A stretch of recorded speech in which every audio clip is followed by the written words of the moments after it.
What's going on, everybody? Good morning. Happy Friday. We've made it to the end of another week, and you know what that means. It's time for the Friday edition of the Regular Fan Show, hosted by fans for fans. It is your hosts, Vinny Fredericks and Bruce Juno, bringing you a stacked show today. Plenty to talk about across the world of basketball, Bruce, college hoops, NBA All-Star teams revealed, plus a couple of guests. We got one of our fellow Plattsburgh Cardinals, Ryan Nista, set to join us around 11:30. Have him tell us a little bit about his experience working with the NFL out in California, and maybe even our hockey guy, our hockey aficionado, Frankie. He should be joining us around 11:45. Still waiting to confirm, but Yeah, either way, you can't rely on that. But we're gonna, not in a bad way. Don't hate on Frankie. No, he's a but, busy guy. He's a busy guy, but he's got things going on. He might even be at work right now. Can't tell you because I haven't got a response. So I don't know. He's committed to his craft. You know, he's always carving out a few minutes for us here on the Regular Fan Show, and we always appreciate it. As you know, especially anytime we have a guest taking a minute out of their day to join us, always a good time. But without further ado, let's dive right into it. My guy Bruce Juno with me as always. Good morning, buddy. How we doing over there? It's been busy out in Binghamton this week, hasn't it? Oh yeah. So we just I'm gonna dive right into something a little special, right? So all you mid-major college basketball fans out there, you're not American necessarily, in particular the American East. There's the big leagues, there's the SEC, there's the Big Ten, there's the ACC, there's Power Four there's schools, these powers that everyone knows and loves. But then there's the mid-majors where you get some of the best basketball that you don't expect. And I'll tell you what, Vinny. So UVM has been a dominating force in America East since we were born. Absolutely. They're always hosting playoff games, always one of the final two. They beat UMass Lowell last year in the championship, correct? Yep. Yes, they did. By 4, I think it was. But so I grew up knowing a lot about UVM because I was basically from UVM, even though I was from New York. But anywho, it had been 22 games. And since February 21st of 2015, that UVM was 22-0 against Binghamton. Wow. And I'll tell you what, Vinny, the atmosphere last night on the Dr. Biley court at the Binghamton Event Center went absolutely sicko. And the Bearcats took home the win 75-72, and it went dummy.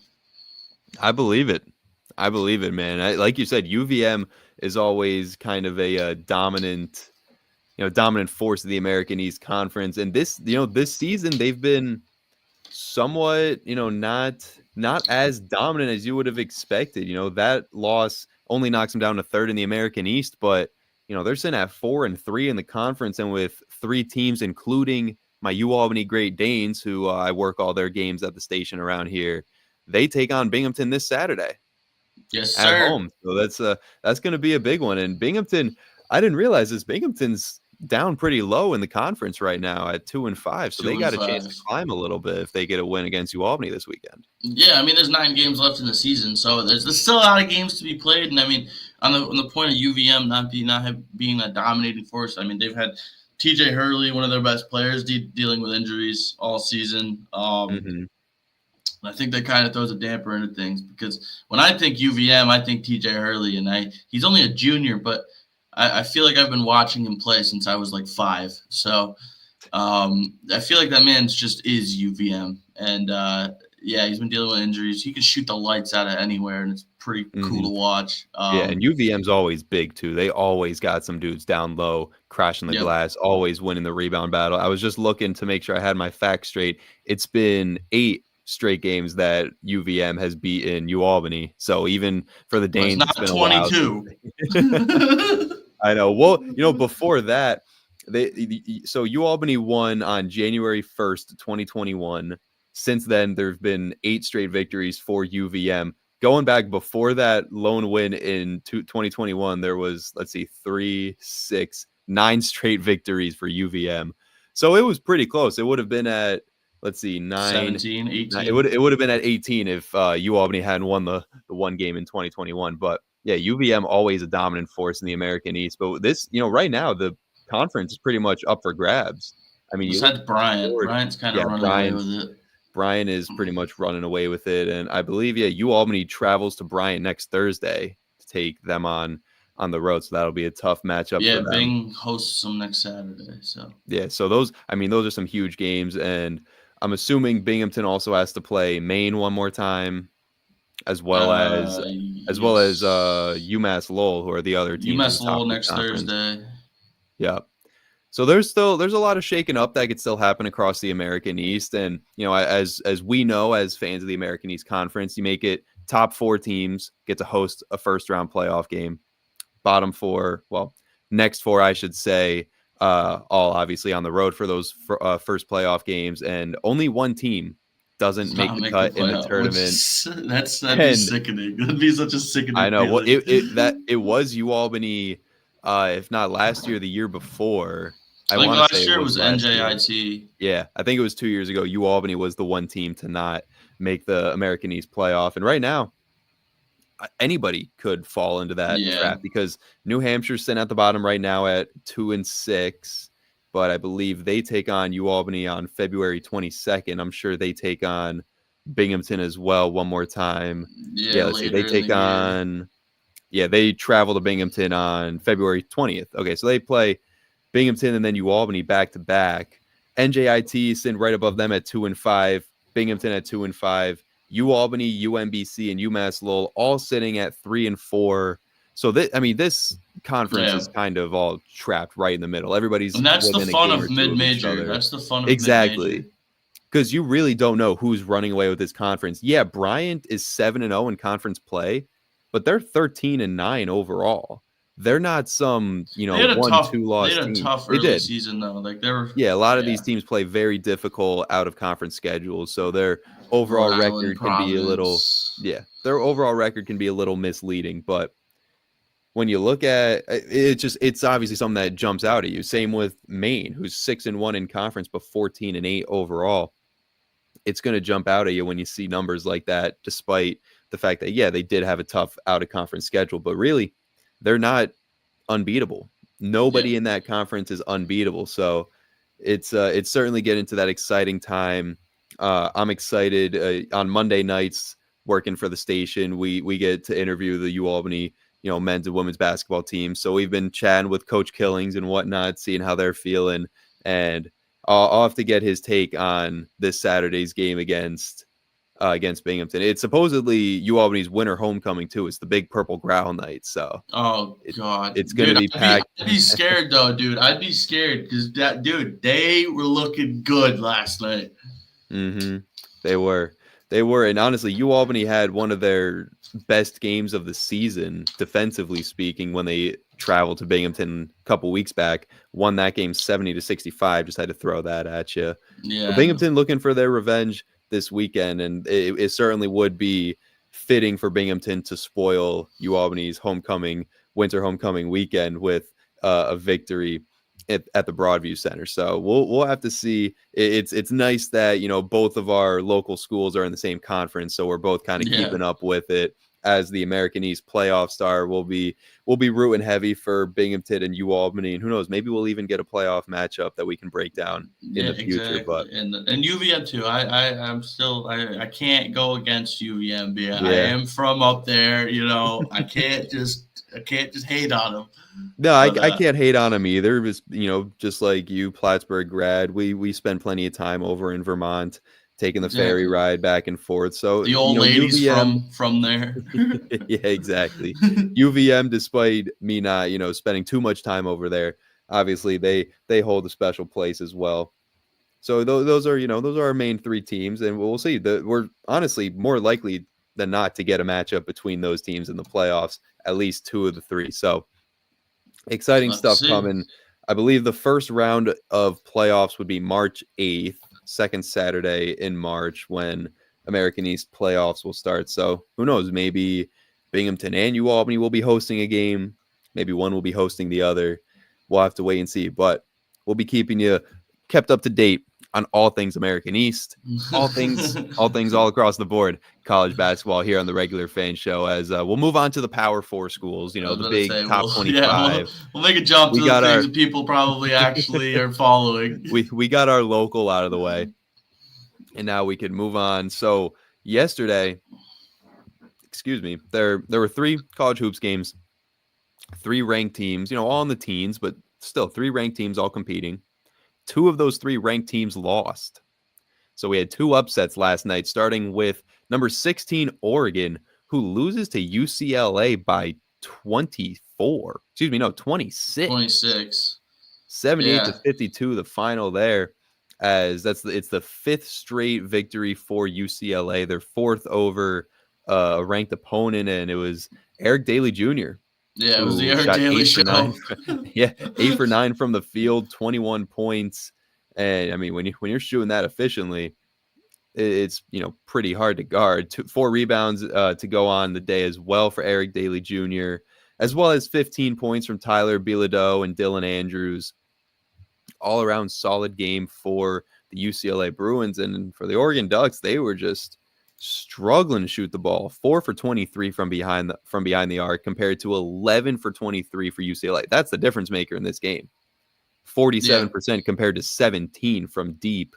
That alone, let's see, those 7 threes, that's a 21-point difference maker right there. And what was the final score? They lost by 26. 26, yeah. So that 21 points certainly comes back to matter for Oregon as they get upset by UCLA, move to 5-5 in the Big Ten, as they're going to certainly take a tumble down the rankings. I mean, Nebraska. Well, sorry, go ahead. I got excited. I saw Nebraska and I got too excited. Dude, gotta love them Cornhuskers, dude. You can't. I do. I love my Cornhuskers. Yeah, my dude, pops is a big them, Nebraska fan. So Nebraska's really? Nebraska's my number 2 school. Florida always gonna be number 1 to me, but Nebraska in the Big Ten, always got to root for the Cornhuskers.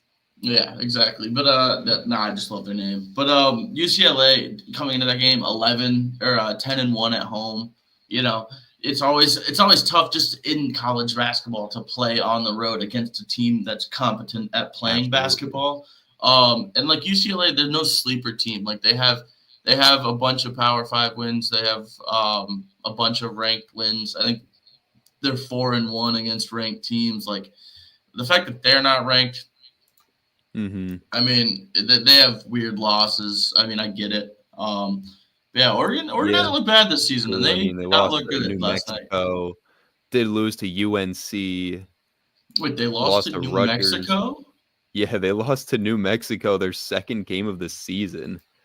They were ranked 22 at the time. Yeah, at home. That's their home loss. Wow. No. I lied. That was at a tournament. I lied. The Las Vegas Hoop Fest. Was it? Oh, yep. Yeah, you are correct. But I mean, hey, New Mexico is currently 17-4. So yeah, the Mountain West isn't a power conference, but like they have Utah State, they have San Diego State, they have Boise State, like they have good teams. The thing with college basketball right now, the way that the rankings and whatnot I've been looking, there's a lot of very good teams that aren't ranked. Like you look at okay, the AAC conference. North Texas is 16-4 overall, 7-1 in conference play.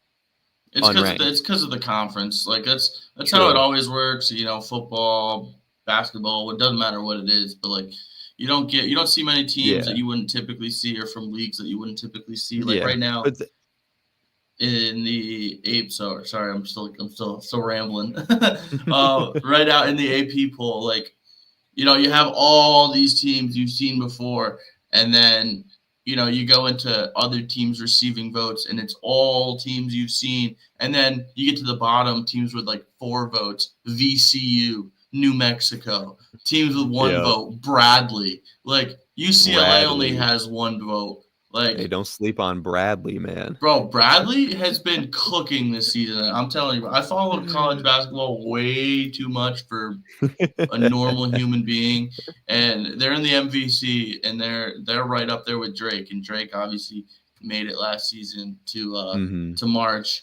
Drake, a great team. Surprised they're not ranked. Are they ranked? Yeah, I don't know. No, they're not ranked right now. But like that's what I mean. There's a lot of teams out there that even in the bigger conferences, like you look in the ACC, and you have teams like, as I just had them here, you have a team like Clemson, 9-1 in conference play, 17-4 overall, unranked. You look at 92 votes. There we go. You look at the Big 12. Arizona, albeit is 14-6 on the year, they're 8-1 in conference play. They're ranked higher in conference play than Iowa State, Texas Tech, and Kansas, who are all in the AP top 25. 47 points.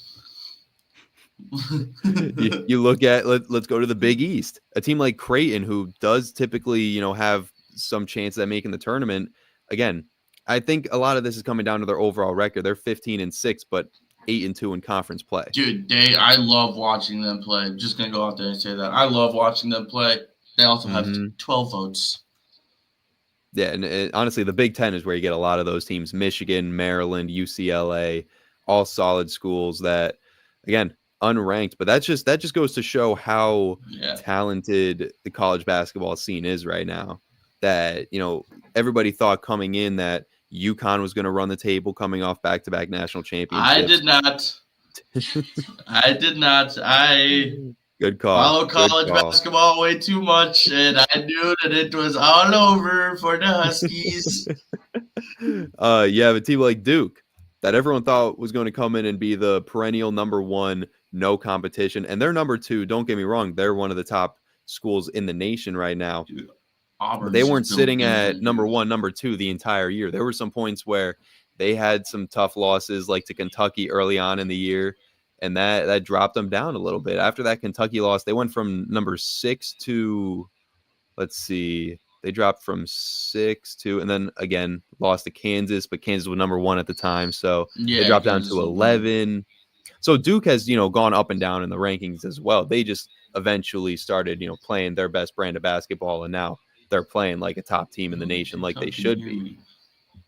But it's certainly very open, when it comes to March Madness coming around next month, or I guess I should technically say 2 months from now, but pretty much next month, as we're about to be in February.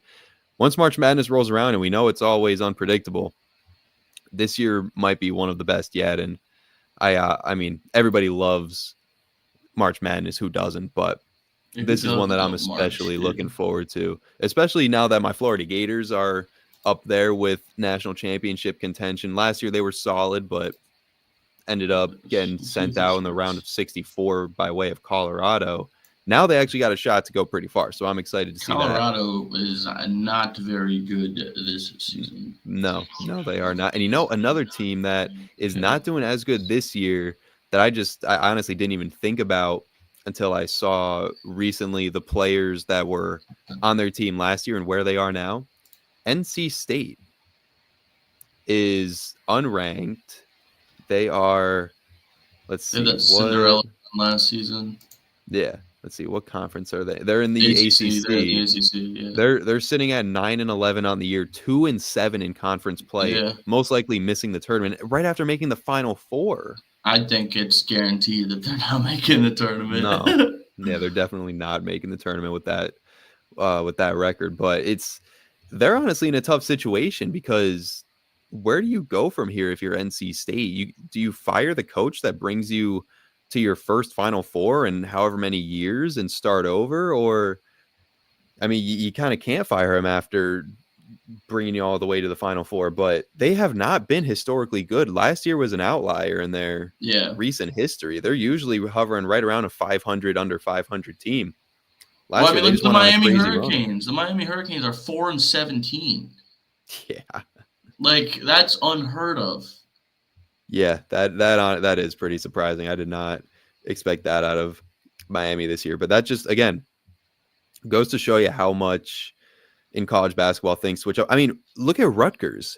Rutgers has 2 potential top 5 picks in Ace Bailey and I'm gonna get mad that I can't remember his name right now. The point guard, Dylan Harper. Jeez, there it is. It took me a while there, but they have Dylan Harper and Ace Bailey, 2 top 5 players in all of college basketball, and they're sitting at 11-10, 4-6 in conference play, Yeah, they most have likely weird not wins making and the weird tournament. losses. Yeah, you look at, I mean, they lost to Kennesaw State early in the season. They only lose to Alabama by Come on, 5. Blue Owls. Only lose to Texas A&M by 4. Lose to Ohio State by 14. They lost to Princeton by 1. Losses against Indiana, Wisconsin, Purdue by 18, Penn State, Michigan State by 7. You know, and I know Dylan Harper's been dealing with an ankle injury as of late, but in the game that he missed against Northwestern, Ace Bailey had 37 points and they get the win. So how this Rutgers team isn't doing better with all that talent, it's certainly a head scratcher. But look, Yeah. I can't say enough great things about this year's college basketball season. It's always entertaining stuff. You know, I honestly, there are nights where I enjoy watching college hoops better than NBA. I love just watching because college hoops. you can watch, you know, like we were just talking about earlier with our mid-major schools. You can watch these mid-major schools play, and you will see some of the best games you've ever watched. I mean, I'm talking down to the wire, clutch finishes, you know, insane fan reactions. Like it's just like watching your Power 4 schools play, but you obviously don't see the big names and, you know, the shining lights and stuff, but you're still seeing good hoops no matter what. So I always like to watch college hoops whenever I get the chance. But without further ado, we can look ahead now to this weekend's. Well, first I'll recap just to finish up. Nebraska got the upset over number 18 Illinois last night in overtime, led by 27 points, 8 rebounds from Bryce Williams. They upset the Fighting Illini, and then the one ranked team that got a win being the Memphis Tigers. Yeah. They would be Tulane 68-56, and they're looking pretty solid in the American Conference right now. 17-4, 7-1 overall. They are atop the American Conference standings, tied with North Texas at 7-1. So, like I said, good hoops everywhere you look. I was about to say it goes every which way. And I was just looking at the bracketology, the current bracketology, because obviously it's not set yet.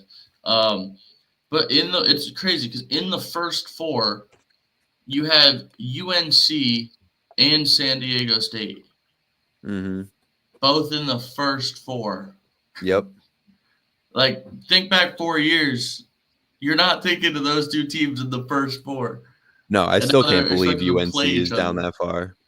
I still think UNC makes the tournament for sure, but that's just because historically they're a basketball powerhouse. They never missed the tournament, but they certainly struggled early on in the season. They're starting to, you know, get things rolling, but the fact that they're not even ranked at this point in the season, it certainly haven't looked that great.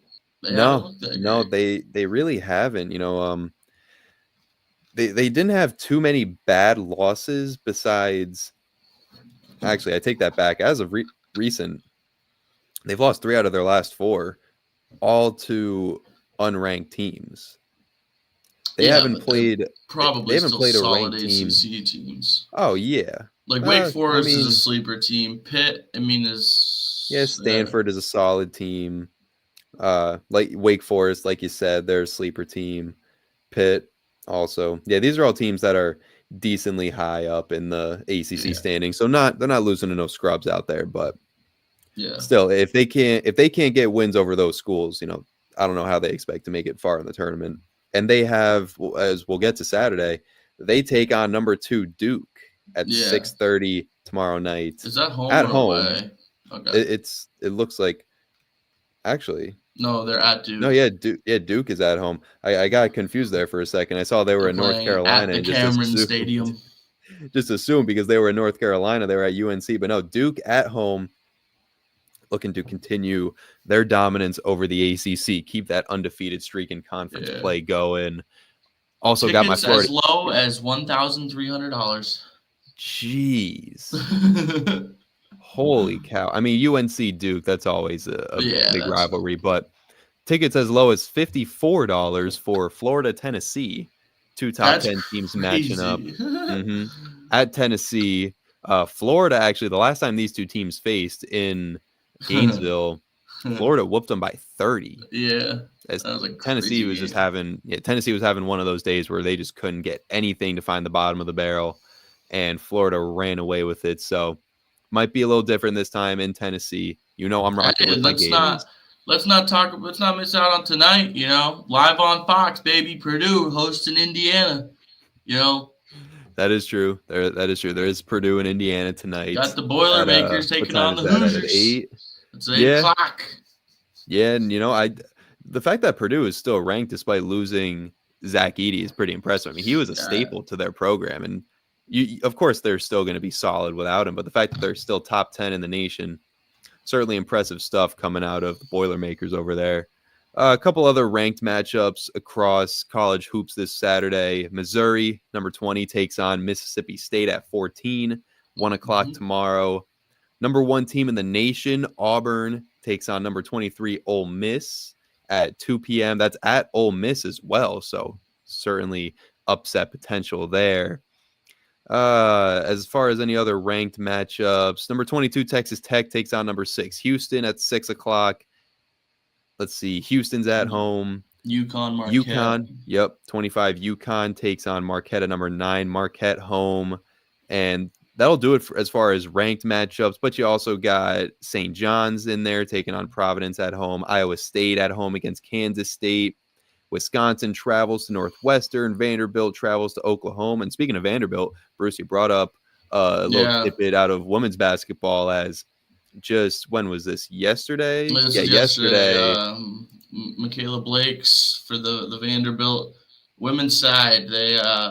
She dropped 53 in Vanderbilt's win against Florida, against the Gators. My Gators could not guard Michaela Blakes. That was 99-86 on the final last night. It's the second most points by a freshman in D1 history. Wow. Behind Alina Del Don. I probably butchered that. Yeah, sure. Elena Del Don out of Delaware. Elena Del Don was a solid WNBA player. Very, very talented. I want to say she's got to be retired by now, just because I haven't heard her name in a while. She was a redshirt freshman in 2010, so math. I mean, she could be in the league still. Let's see. But yeah, Blake scored 33 against Alabama last game. Her previous high was 36 against Georgia, so she's clearly a stud. I mean, it's not. There's a lot of great players on the women's side of college basketball too. We didn't mention it enough, but obviously, Paige Beckers at UConn, one of the top stars. Juju Watkins out of USC. Michaela Blakes, as we just saw. There's plenty of star talent on the women's side of things too, and it's honestly obviously we've seen with Caitlin Clark, Angel Reese, and all the other women's basketball stars from last year going to the WNBA. We've seen the popularity of the WNBA growing as such, and it's exciting to now think that we're going to be able to see more of these girls move on to the pros after this season. Like, I'm excited to see Juju Watkins in the WNBA, Paige Beckers, Flau'jae Johnson out of LSU. There's a lot of girls in college basketball right now that I'm excited to see continue on at the next level. So, I would certainly recommend everybody to check out women's hoops as well when it comes to the college scene, because there's some great players out there, and the style that they play with, it's absolutely electric. So good stuff there. Had to give the shout out to Michaela Blakes for setting the SEC record just yesterday. Unfortunately, my Florida Gators were on the wrong end of it, but what are you gonna do? That is sports, and it'd be like that sometimes. That'll pretty much wrap things up as far as the college hoops scene. Couple other games. Alabama plays Georgia at 4 on Saturday. Michigan State, USC at 4:30. Kentucky and Arkansas in Kentucky at 9. Texas A&M, South Carolina, 8:30. And that's pretty much all the the big matchups. Kansas, Baylor, Louisville, Georgia Tech, and Kansas State, Iowa State. That's all of them. Sweet. That is the Saturday slate for college hoops. And Bruce, it is 11:30. It looks like it is 11:30, and is our with guy that Ryan being available? said, yes, as I do the behind the scenes work really quickly to try and make sure I could get our good friend Ryan Nista on to everything. Yep. But I now doing present the behind the scenes work. to You're a great man, Bruce. I try my best. We do what we can. You know what? I'll do this later. I now present to you the man, the myth, the baseball legend, the now NFL extraordinaire, Ryan Nista. Oh, I clicked the wrong button. Ryan Nista. What up, boys? Yeah, there he What's is. going on, Ryan? Doing good. How you guys doing? Not Good, bad. Ryan. Appreciate a few minutes, man. Of course. I love the intro. Fired me up. Thanks, dude. I do my best. I do what I can while I'm also over here trying to get this sorted. As Bruce is still trying to get all the behind the scenes stuff going. But Ryan, I mean, it's been a while since we all graduated Plattsburgh. Obviously, you're out doing your thing with the NFL in California. So I guess I'll softball you an easy question here. How's it been working with the NFL, dude? I mean, it's got to be an insane experience. Yeah, it has. It's been really awesome. I'm on my second season now. Obviously, the season's coming to an end, but it's been great. I got a great team over here in California. I'm on the digital team, so we do a lot of work with like the Fast Channel, a lot of NFL Plus side of things, not so much on the network, but yeah, all of our shows live on NFL Plus, on like Roku, those type of streaming services. We're live on YouTube. We also work on some podcasts, so do a little bit of everything. But it's been great. It's been super sick. Got to meet some cool people, some NFL legends. So yeah, it's been awesome. I was about to say, awesome. and Ryan, you renewed to come back for a second year, so it's clearly something that you're enjoying. I think all three of us would probably enjoy the position that you're in right now. Yeah, yeah, it's been awesome. After my first season, I wasn't 100% sure what I was going to do, just because I do think part of me is missing the East Coast. But you know, when I first got the offers, I'd be too good to pass up. And then this off season, I was like, it was hard to not come back for another year. Well, I'll be back next year. We'll see. But to this point in time, it's been amazing. Yeah, I mean, it seems pretty sick. And you mentioned, you know, you're with the digital team and doing your shows on YouTube and the podcast. So walk us through a typical day in the life of Ryan Nista, digital media extraordinaire for the NFL. What's your typical day in the business like? I will say every day is a little bit different. Our schedule is very diverse. Right. We have a number of different shows. I mean, now that the season's coming to an end, everything's kind of slowed down a lot for us. Obviously, this next week will be super busy, and then we have the combine, what ramps up, and the draft and all that. But If there's a big game next week. yeah, apparently. Something like that. But you know, during the season, like when everything's pretty hectic, we all get to like one day I might be working switcher on like our vMix system. The next day I might be doing just stage manager, miking up talent. Next day I might be doing graphics for a show. Our managers do a really good job of letting us, do a little bit of everything and, widen our skill set. But I'd say half my job revolves around being in the control room during the shows. The other half is me at my desk, editing videos, whether it's just like simple B-roll highlights or some SOTs or like a hype video for a big matchup coming up. But no 2 days are ever the same. Our hours fluctuate as well. Sometimes we have to be there during games. Schedule's a little weird. Like we never have 2 consecutive days off really. Like right now I'm off Tuesday, Fridays. So you don't really have like a full weekend. But and Sundays are always weird because we go in at like 7 a.m. So like yeah, I can imagine. Like Monday. When there was London games, we're coming in on Sundays at like 6 a.m., which was like always felt crazy. But good thing about game days is we always got free food, so I look forward to that. There you go. A nice spread in the morning. But that's nice. Yeah, no, it's never too hectic, I would say. Again, my managers are great. They make sure everyone has an ample amount of time to get their work done, and again, I have a lot of great teammates, so it's been great. So Ryan, this season obviously NFL is kind of it's winding down. There's that I guess that game next week that people keep mentioning. Yes, That yes. is, it's something we've seen before. It's nothing special. Named after a bowl or something like that. Yeah, it's a big bowl or something like that. Apparently it happens But once a year, but yeah, apparently people love it, but I don't know. I guess just overall the NFL season from I guess your situation, how has just the whole NFL season gone? I think it's gone great. I mean, we have our town hall meetings at work, and the higher ups, the suits we call them, they seem happy. So that usually means we're happy. But it's been a good season. I mean, I think going to this year's playoffs, I've been, some of the most exciting matchups I've seen. Being a Cowboys fan, I was let down not having my team there. I hear you. I hear you. Yeah, it always sucks. But I think the playoffs have been great. I mean, starting off, there haven't been many close games, but that's kind of changed.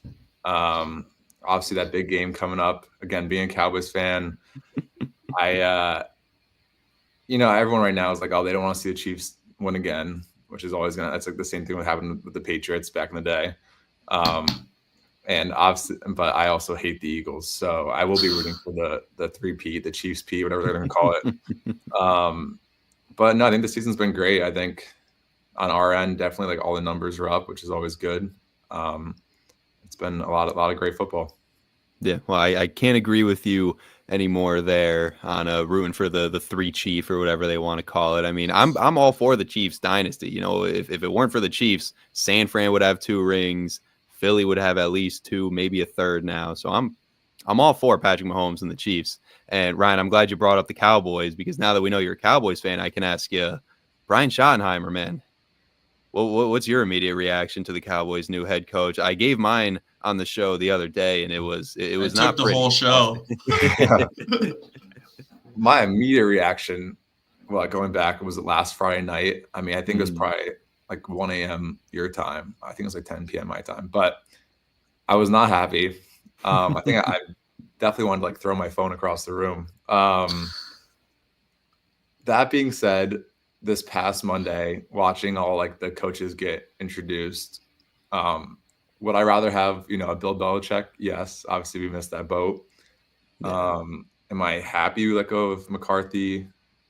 Yes, I felt like we just needed to change. Whether Schottenheimer will be better than him, I don't know. But again, I wasn't happy at first, but then you see like, what's the Jags new head coach's name? Liam Cohen. Yeah, you see him. Yeah, his introduction has been weird. Yeah, that Duval. And you're like, okay, well, everyone's like, all right, 0-17, chalk it up. Yeah, like, okay, he's probably better than him. Also, like, I'm sure I never thought we were gonna get like an Aaron Glenn. Like, he just never really was like attached to the Cowboys. I don't know. After seeing Schottenheimer talk, I'm a little more optimistic. I feel like when it comes to Cowboys, I'm always going to be optimistic. I feel like you have to be to suffer and come back every season. Mm-hmm. Sometimes you kind of feel like a clown doing it, but I don't know. I'll hope for the best, but I think there's some potential. I mean, obviously he does have a lot of great years of experience, not as a head coach, but as a coach. True. Dak, his dad was a legendary head coach. Mm-hmm. I know. Yeah, Marty. So yeah, he seems like he has a good relationship with the players. I think it's good that Dak doesn't have to start from scratch. He obviously is very close with Brian. So we'll see. I mean, will I be surprised if, next year we go 6 and whatever? No. But I think the draft will also have a big part in that. And hopefully they can start getting some pieces that they like very much need. I'm glad. I bet you Vinny's pretty glad to get that Cowboys talk in there as much as I am. But selfishly, I had to ask as soon as you brought it up. I see that. Ooh, yeah. I'll let you go. No, I'm just saying this season, like last year, the Cowboys were so good, and it was like I'm sure they were always on the, one of the big topics. But this year they've been so relevant for so long now, it feels weird. But it's always good to sneak in some Cowboys talk. Yeah, that's what I'd say. I got chanting Jerry the other day, and Vinny wasn't too happy about it.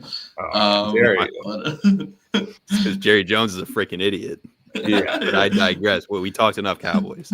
Every time I see, we never would have got Saquon, but every time I see Derrick Henry, like run over some guy. I'm like, that guy should be a Cowboy. There's no reason he's not. He should have been a Cowboy. Yeah. You guys get the Tony Pollards of the world and the Rico Dowdles of the world. Well, no. Thank God we have Dalvin Cook and we had Zeke. We had Freeman. Like, what is going on? This isn't like in 2017, that's the best running back room in the NFL. Oh, we would have won the Super Bowl, but yeah. Bring back Jason Witten as well. I don't know. Honestly, yeah. Ryan, I see that pretty sick jersey you got behind you. What's the backstory behind that? So last year when the Super Bowl comes around, we actually just got our new, they call it like a swag bag, but that's from last year's Super Bowl. It's like they give us a jersey which is like the colors of the Super Bowl. So that's the Nevada one last year, number 58 for Super Bowl 58. Pretty sick. I mean, I don't know how much I'll wear it, but I was like, I'll get a frame for it and hang it up. And we just got our new jersey for this year's Super Bowl. It's black, red, and green. Has some cool lettering on it. But yeah, every year they give us, I don't think they give a jersey every year, but I guess these past years they have, and they give us like, we got some cool socks, we got a shirt, we got a duffel bag. They give us some cool little gifts. They kind of hook you up there. We got this hat last year, which is like probably one of my favorite things that came in it. But I love a good hat. Yeah, well, you started working for them at the right time. Now they're giving away. I know. I was about to say that's pretty sick, dude. I'll take it if you don't want it. Apparently, I missed the golden age of COVID because, just one thing my coworkers always talk about is we have like this cafe in our office, and we pay for it, but like everything's pretty cheap. Like it's not an issue. But apparently, food used to be free, and that was like you get like free breakfast, free lunch, free dinner, and take it home. Man. Apparently that was awesome. Like when life was real good, but I just missed out on that. Still have plans for that, what are you gonna do? Still some pretty cool perks. And honestly, at first I thought it was like a Von Miller jersey or something behind. No. That's why everyone's always like 58. Like who? Yeah. It's just I was like, what team is that? Von Miller. No. But speaking of Von Miller, you mentioned that you've gotten to meet some pretty high profile guys working in the NFL. So what's some of your favorite memories or stories meeting some guys that whether it be former player or coach or whatever? What's been some of your favorite people that you've gotten to meet as part of this job? Yeah, so I will say, like, again, on the network they get a lot of like the cool guests, and a lot of people I've met have been only like in passing, but again, being a Cowboys fan last year, just like having a quick hello and like walking by like Michael Irving like in the hallways was always sick. Like now he's with Fox Sports, so like that's so cool. Yeah, and he just like walked by guys like Kurt Warner. You're like, it's like just normal. Like a lot of people like don't like you don't react, but you're like, wow, that dude's like they're just regular guys. Dude. You're like, that's insane. Michael Irvin's got 3 of these little boys. Yeah, he does. And then we do a thing in April called broadcast boot camp, where current and former players come in and they like attempt to, be in the media side of things. They'll do like play-by-play. They'll try like a podcast, and we kind of give them like a demo reel they can like sell to whoever and be like, oh, I can do this like when I retire or whatever. So I got like more like to meet like guys like and actually have a conversation with them. Like I met Andy Dalton last year, which was kind of cool. Like not like, oh no, he is A-list. The Red Rocket, dude. Yeah. You would not like, I would never guess like the accent that guy has. He's like so like Southern. Yeah. I met Brandon Graham, who I didn't want to like because he's an Eagle player. But he was like so chill. Like he like dabbed me up and like gave me a hug. And I'm like, then they're super nice and you're like, oh, I thought I was supposed to hate you. Yeah. He was cool. Manti Te'o I met. Now he's a regular on our Good Morning Football show. Nice. And then so you're part of Good Morning Football? No, I said we. Oh. But like, I was just okay. No. That's network. That's probably like, I think it's the network's like biggest show because I don't know, I always think that they're getting all the cool guests. Oh, I worked on Red Zone Overtime, which is like they just summarize all Red Zone into like a 30-40 minute window on Mondays. So like every Monday I got to mic up Scott Hansen and we spent a lot of time together. So I think I'm like Nice. closest with him out of like everybody. That's These are good crazy. connections to have too. Yeah. He's like That's sick. honestly everything you think. Like he's like so chill, like so down to earth. Dude just loves football. So every Monday I'd come in, mic him up, we'd talk for a little bit. He'd do the show. We had some cool guests on that show as well. A lot of like just like B-list celebrities, but like and just like cool people like I just thought I was never gonna meet. So I'd probably say, yeah, Scott's definitely up there. Recently I met Max Crosby. He was in our studio doing like This is wild, dude. kickoff. Cooper Kupp was there last week, but I didn't see him. Lil Wayne apparently has been in our but I don't meet him. They get him right in now, I guess. But again, That's our awesome. digital shows, we don't get the network polls of like these guys aren't going to be coming on our shows usually, but you still get to meet them in passing, and if you're lucky, you get to do some side projects with them. But yeah, a lot of cool That's people. pretty sick, dude. That's just Yeah. I That's a want to pretty live good like the list. day in the life of Ryan Niston. That's not every day. That's 2 years put into one. But Still, dude, the Yeah. coolest person I've met is I met a yeah, country I'm definitely, singer. I consider myself pretty lucky. Yeah, I mean, Oh, hey, all fair dues to you, all props to you. Like you're on the grind. You're deserving to meet these people. Where can say like you said you shoot B-roll? Do you post it as well, or like does like other people post it? Like how does that work? No, so I'll edit. So like when we have like our usual, we have the show game debut, which is like our 3 talent like make their picks for like the upcoming weekend, whatever. So usually our producers will like Slack us and be like, I need B-roll for these players, and we just upload them into like our own like I don't really know how to word it, but like our drive for like the office. So like any producer, any director of any show can like take it and use it, but it's not like being posted online. It's just for like network or digital fast channel use. Our music videos, like I never really post either. Like I have some Adam's like my demo reel, but I've never like posted them anywhere. But it's more so for like show use, Okay. more than like personal. But nice. Wow. Fair enough. I feel like we could sit and pick Ryan's Yeah, brain dude, for we the could. entire hour if we had the time. For Bruce, anything else you wanna ask Ryan before we let him go? I think that does it for me. I think we'll let Ryan actually have his day. Let Ryan because, get back it's, to his day. it's 8:30 It is in the early here. morning. I was gonna got say it over is there. early over there. I got a Yeah, whole it's day what? later. Oh, You man. always up this early? yeah, I get up around like 7 most days. Jeez. The nice part about work, like I never have to go in that early. Like most days go in like 9. So it's like That's I solid. can enjoy my mornings, get a workout in. It's nice. Good. I All gotta right, learn well, to wake Ryan. up. Yeah, Bruce woke up 10 minutes before the show went on. Hey, Well, Ryan, we appreciate you joining us for a few minutes here. We'll have to get you on again, pick your brain a little bit more about the NFL experience, talk a little Super Bowl next time. But again, appreciate it, man, and thanks for joining us. yeah, of course. Hey, post Super Bowl, we can break it down. Sounds good.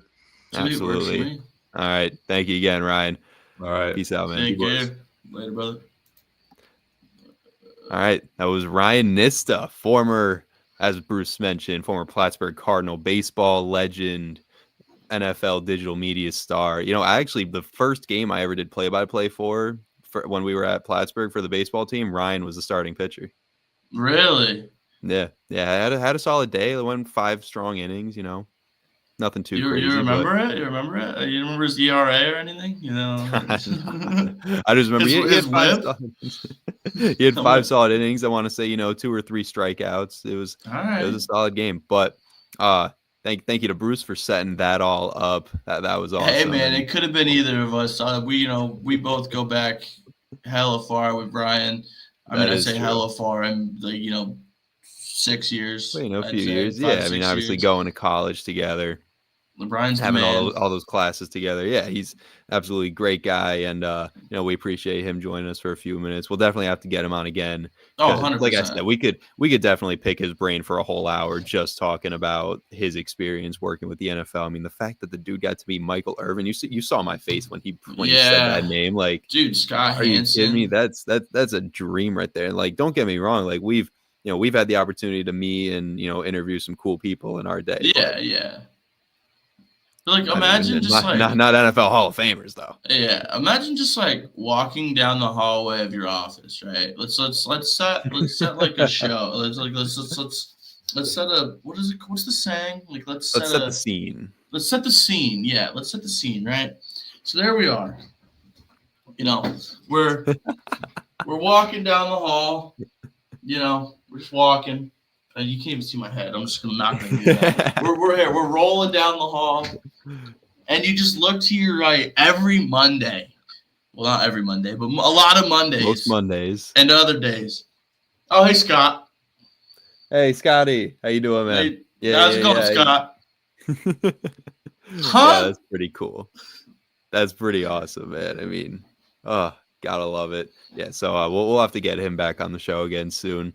And I know we did tease another guest for the later part of the show here, but of course we don't know if Frankie is busy at work or if he's got a few minutes to talk some NHL. So we'll give Frankie a few here. Bruce is going to give him a ring.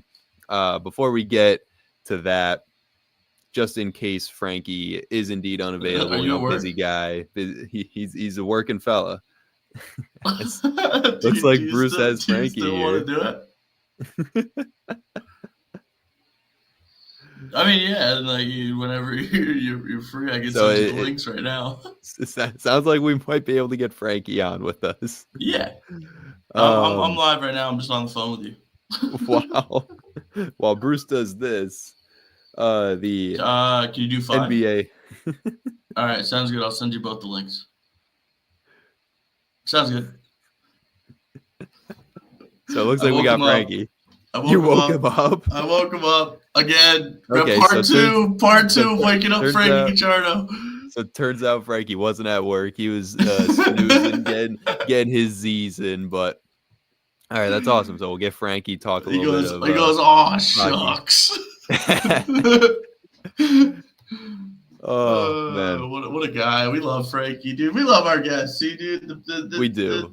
We do love our guests here. We may not be, getting the we're not getting like Brady or like they're like CeeDee Lamb, but like we're not getting Michael Irvin or Kurt Warner, but we're getting but we're getting some better people. To be honest with you, these people are better. Don't care. Okay, let me send these out. We're just see this is the life experience, right? We're on our show. We're doing our show. Who needs professionalism? Like, let's be real here. Like, what is professionalism? We're probably going to go long today. Vinny, I hope you have nothing going on because we're probably going long today. The basketball games I'm supposed to work later tonight for the scoreboard actually got canceled because we're getting some snow and icy rain over here. So I'm actually free for the rest of the day after this. Well, probably need a little nap at some point after being up since 5. But what's his email?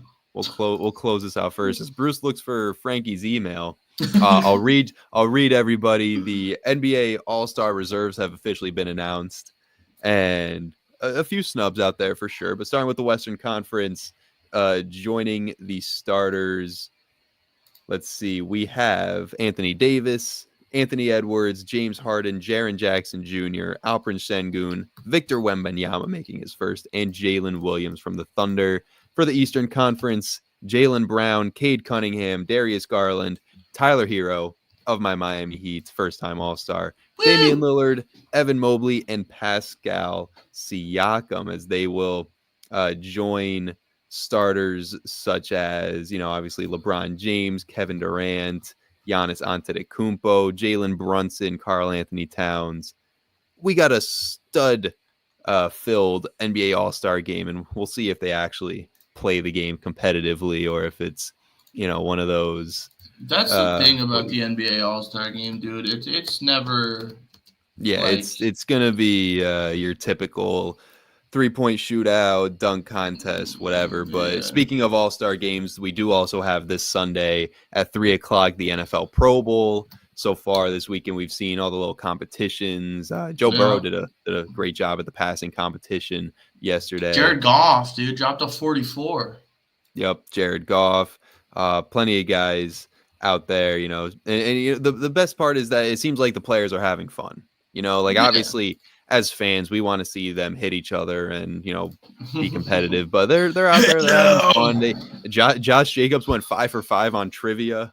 So that was a funny highlight to see. Dude, I didn't get to see the trivia, to be completely honest with you. I just saw the one snippet of Josh Jacobs going 5 for 5, but it was pretty cool to see. And, you know, obviously the players seem to be enjoying themselves. And I guess for them, that's what this is really all about. You know, you just grinded out a whole season in the NFL. You know, they deserve a chance to kind of let loose and have some fun before getting into the off season and getting back to working out. So Pro Bowl this Sunday should be solid. We'll see if it's any sort of competitive game, but I think the move to flag football has certainly improved the game as of late, rather than just putting them in pads for no reason. Who was it back in the day that the kicker who just absolutely leveled someone?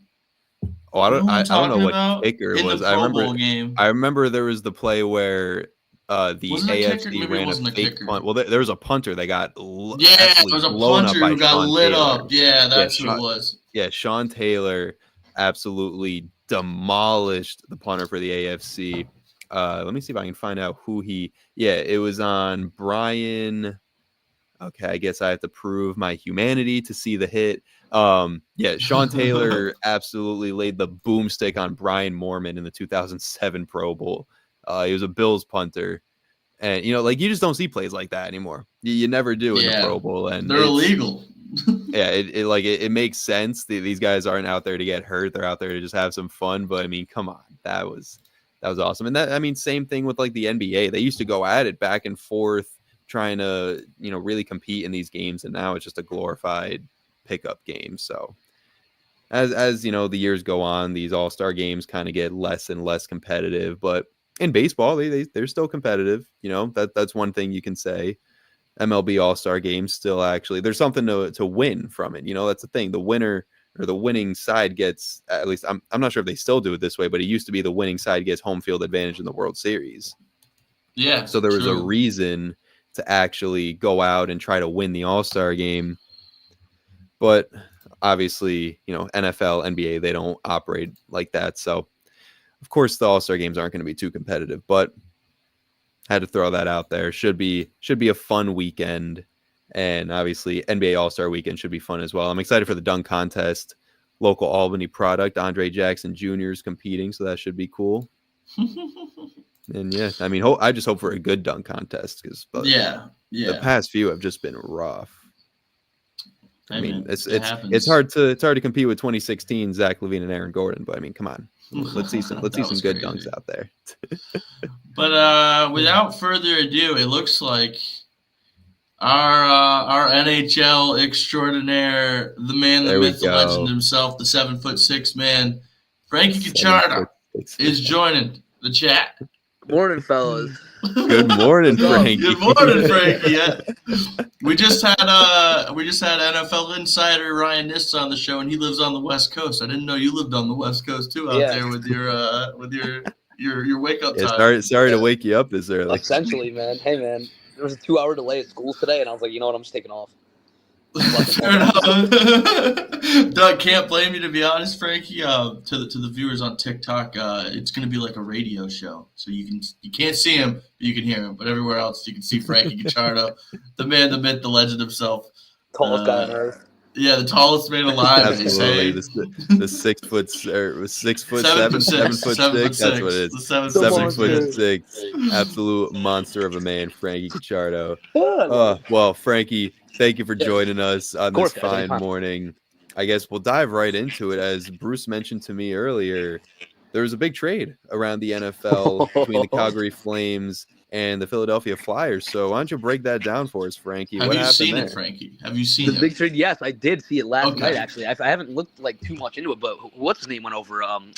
Kuzmenko went over to Philly, Yeah, right? Kuzmenko. And then they traded Frost and who was it to Farabee. Calgary? Farabee.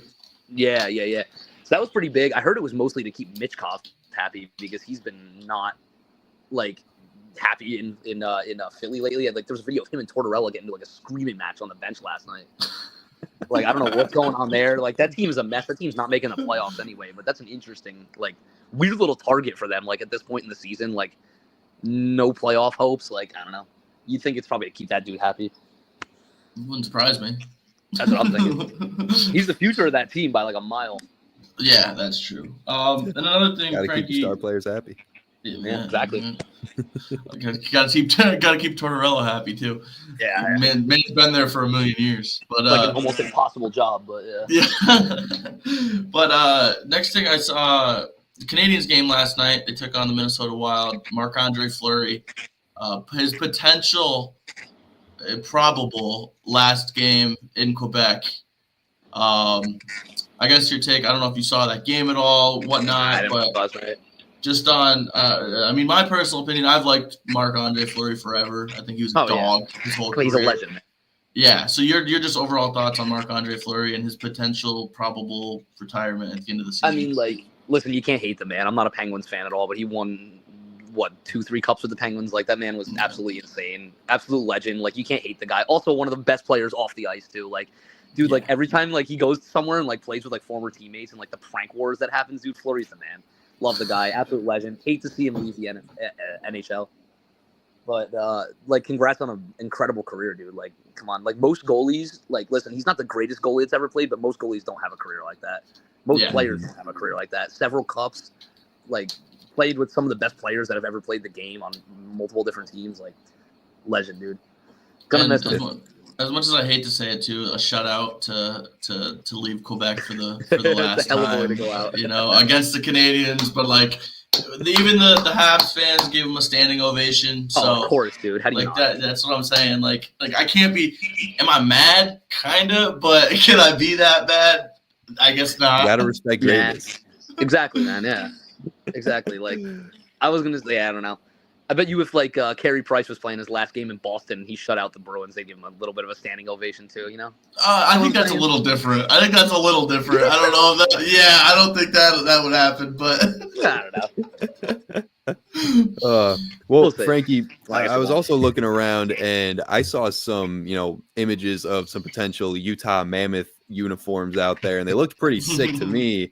So Not I bad. see now that Utah's new hockey team not moving forward with the team name Yetis. They're Nah, it's between bad. Utah Mammoths, Utah Hockey Club, and Utah Wasatch, whatever that means. the So Wasatch what's range. your take on that? the Look, mountain the- range. It's the The mountain. Wasatch is the okay. mountain range in Utah. But actually, yesterday, people were literally out there and they were like, that is the worst. Nobody wants that to be the team name. And so they switched Wasatch to Outlaws, and everybody like wants it to be Okay. Utah Outlaws now. Yeah. That's like the big one that's going on now. I think like that might Mammoth, have been. dude. I like Mammoth. I think Yeti was like the unanimous. I like, think Yeti. one. Yeah, like why? Well, like because I don't Yeti understand. coolers. Yeti Yeah, I coolers is know, what they, like, know. but like it's bologna sauce, dude. Like Oh, it it's is. No, it's stupid. Like No, I totally agree. Listen, I like Outlaws. I think it's pretty cool. It's pretty fitting to like the where it is too. But yeah. I like Yeah, hockey club. Let's just keep it the hockey club. yeah, Yeah. it's like the Canadians, dude. It's like Yeah, exactly, dude. The Utah Americans or the Utahians or something, dude. I don't know. I like Outlaws. The My Yeah, Utah no. Utahns. I think Outlaws is definitely probably the You know best what? name. Just go Utah Commanders. Just do a Yeah, Washington. just pull a Washington, dude. Right in the That'd be same really boat. funny. And Frankie, just kind of finishing touches here. I know last time you were on, we talked kind of just about the shape of the NHL right now, just where everybody's sitting, potential sleepers and whatnot. I guess kind of that wasn't too long ago, but any updates on who you think who's kind of on a heater right now? Who you think could jump in, fall out, yada yada yada. I mean, I'm still praying that the Rangers are. I knew that was not gonna be the over, first man. thing you Like, said. that's obviously the first one I'm thinking of. Montreal's still cooking. I think like they're obviously slowed down a bit since they went on their heater, but I feel like they're still got some potential to make the playoffs. I don't think Ottawa is going to make the playoffs as much as they're trying their asses off right now. They're just it's like they're not trying. They're trying. They're darndest because they're starting to really tick me off here. Yeah. As a I don't Canadian know. fan. I feel like the league has still been a little like static since like we last talked. Like not super. Like I feel like the Rangers have been a little better. The Islanders have been a little bit better. The Penguins have been a lot worse. The Sabres are still the Sabres. Canadians have dropped a bit, but it's like I don't know, man. It's like I'm talking mostly the Eastern Conference. Like yeah. I don't know. It's just like nothing's really like no big surprises yet at this point, especially like after the whole blockbuster Mikko Rantanen trade and like I don't know. It's like I feel like Carolina and Avalanche. Like it hasn't been too long since then, but they're both kind of just still the same teams that they were beforehand. I don't know. Got to give it a little time to settle in, though. I'm speaking a little too quick here, but. So you would say that right now your favorite's still, the clubs like Florida Panthers, Edmonton, any other teams out there that you think have a solid chance at the Cup this year? Yeah, probably. I'd say honestly, like Carolina this year. Like I hate them. They've always been like probably, honest to God, the least convincing team in the NHL to me. Because every time they would always like, oh, Carolina's the best team in the league this year, and the Rangers would like smoke them every year, and it was always like, I'm not worried about Carolina, but this year I am genuinely worried about Carolina. Mikko Rantanen is a better acquisition than Jake Gensel. He's one of the top 5 to 10 players in the entire league. Like they're gross, man. They're disgusting this year. I'm a little terrified of them. Yeah, you were at the game the other night where yeah. I watched them beat the Rangers 4-0, dude. That was not fun. Oh man, I had my Trocheck jersey when he went in on a breakaway and then didn't shoot the puck, and I literally I took it off. I was like, get out. Some dude came up to me in the bathroom and was like, "Why didn't you shoot that puck?" I was like, "I don't know, man." I don't know what to tell you, dude. I don't know. I'll ask him after the game. Vinny, you got anything else for Frankie? As our hour ticks away. Let's see. Well, one thing, obviously we talked a little bit last time about Alex Ovechkin chasing Wayne Gretzky's goal record. He's now only 19 goals away after he scored in the Capitals' overtime loss to the Ottawa Senators the other day. Do you think that Ovi gets those last 19 this season, or is he going to have to play one more to get this done? How many games are left? What do they got? They was like 30 something. Yeah, like 30 something. Wow, dude. And then they're definitely going to make the playoffs too. I think it's literally a toss-up. I don't know. That's a tough one. Because 19 goals in 32 games for a guy like Ovi is not – it's very doable.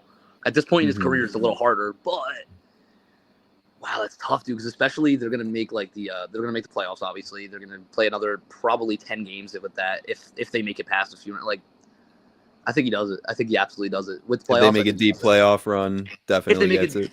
If they make it to at least the second round, I think he gets it. Yeah, I think second round gets it done for him, too. I think it does it. They should put a prop on FanDuel. Oh, they should put some odds up. I would bet that. I would totally bet that. I don't doubt that, Frankie. Our little one of Montreal, Columbus, and who was it? Utah making the playoffs. Ain't doing too Calgary. Oh, Calgary, right? Not Utah yet. Calgary's looking good. Columbus is looking decent. It's just Montreal. The Canadians are looking not as good as they I'd also did rather have the Rangers 2 weeks ago. That's true. All right. Well, anything else from you, Vinny? No, that's all I got. I think I acted like I know hockey pretty well here. Well, Frankie, it's always a pleasure, brother. Absolutely, guys. Whenever you want me to, just let me know, and I'll try to wake up. Before this time. If not, we'll wake you up, Frankie. If not, dude, I'm always down to give you a phone call at 11:30. Beautiful. I appreciate it, boys. Thanks for having me, guys. I love that. Thanks for coming on, brother. We'll catch you in the next one. See you later. All right, peace, Frankie. Thanks again. Oh, Frankie Cacciardo, our insider NHL analyst. Great breakdown there. Yeah, we'll have to get him back on as the season unwinds here. Who knows? Maybe we will see Ovi reach that elusive career goal record. That would be especially something. When the playoffs come around too. Frankie's got to be our guy, our go-to guy. He knows. He'll be breaking down all the playoff matchups. He'll be setting up the parlays for us. That exactly. I'm sure we'll see if we hit on. But Bruce, a bit of a long one today, but we stuck it out. We made it through. I like it. As always, it's always a good time. As always, Bruce, it is always a good time. And like we said, big Saturday slate across college basketball. Plenty of games to watch coming up tomorrow. Indiana and Purdue. Purdue tonight, baby. Tonight. Let's see. They play tonight on Fox at 8 Fox. o'clock. Pro Bowl this Sunday in the NFL. Super Bowl next Sunday. We'll preview that next week when we're live, probably on either the Thursday or the Friday show. But we'll be back at it next Tuesday, breaking down the weekend across the MLB, breaking down the Pro Bowl, any other big headlines that drop. We'll have it here for you on the regular fan show. But without further ado, Bruce, before we do anything, I lost my ball, so it's all you today. listen, So I don't know how. I don't One have day. a dog or anything. one day this shot is going to fall. Today just might be that day. Although I don't know. I did go to the gym for the first time in like 3 months the other day. So my arms are a little bit sore. Yeah, you keep overshooting it, so you gotta stop going to the gym. I know. I got to get enough arc on there, but we'll see if at the buzzer. Did you drop it? No. Definitely did not drop it. All right, here we go. Get my dribbles out at the free throw line. Here we go. Overshot it again. The ball seems very hard. Like it doesn't seem like a nice little foam ball. It seems like it's a very hard ball. It's definitely got some resistance to it. Some girth to it. It's got some girth. But one day that was just way off. One day we'll get that to fall. But anyways, Bruce, great show today. It was a lot of fun. Thank you to our guests, Ryan Nista, Frankie Gacciardo, breaking down the football and the hockey with a just great breakdown from them. You got to love it. Had a great time hearing some of Ryan's experiences working with the NFL. So we'll have to get those guys back on again soon. As it looks like throwing the basketball woke my dog up. So now I got to go take her for a walk. Give her the ball. Give her the ball. No, she's lost ball privileges from trying to eat the thing. Yeah, well, hey, it's always a pleasure, Vinny. We love doing this. We love doing this Yes, every it day. is. We'll be back on Tuesday with plenty of weekend action on the regular fan show. By the fans, for the fans. We got all the socials. We got the Twitter. Make sure to drop a follow. We got the Instagram. Make sure to drop a follow. We got the TikTok. Make sure to drop a follow. We're live there right now, too. Drop a follow. We got the Twitch. Make sure to drop a follow. I think it's just a follow on Twitch. I can't really remember. We got YouTube. Make sure to subscribe, baby. Make sure to ding the bell, baby. Ding We got the bell. all this stuff. Hit the I'll- like, hit the subscribe. Yeah, ding the like us bell. too. We're nice guys. We don't deserve We are. dislikes. Yeah. If We you dislike try us- our hardest. Go cry.